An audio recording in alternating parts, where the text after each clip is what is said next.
Hello and welcome to MySecret Math Tutor. For this video, we're going to work on finding higher derivatives. So in a lot of my other videos, we go over the different rules of taking a function and finding its derivative. But after going through that process, you notice you simply just get another function. So what's to necessarily stop you from taking a derivative of a derivative? And what we'll find is that there really is nothing stopping us. We can go ahead and take derivatives of derivatives. So let's go ahead and pick up some notation you'll see as we're doing these higher derivatives.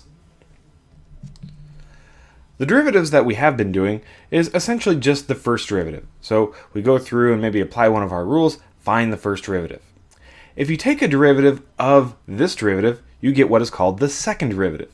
And you'll often see now two tick marks next to your function.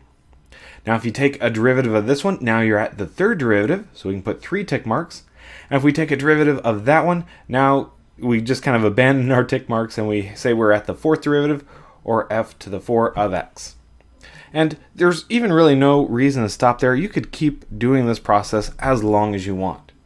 The first few we usually do use tick marks, but say after about 4, we usually just replace that with a number.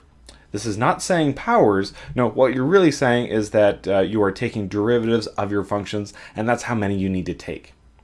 In terms of your derivative operator, you can also express how many times you should take the derivative. So here's our familiar derivative operator, d over dx, and here's what it looks like for the second derivative. Notice how I added a 2 in the top and a 2 in the bottom. And you can imagine this happening because you have 2 of your derivative operators, and they're starting to stack up on one another. So 2 d's in the top and 2 dx's in the bottom. Okay, continue on from there. You could put, say, your third derivative, a 3 in the top and a 3 in the bottom.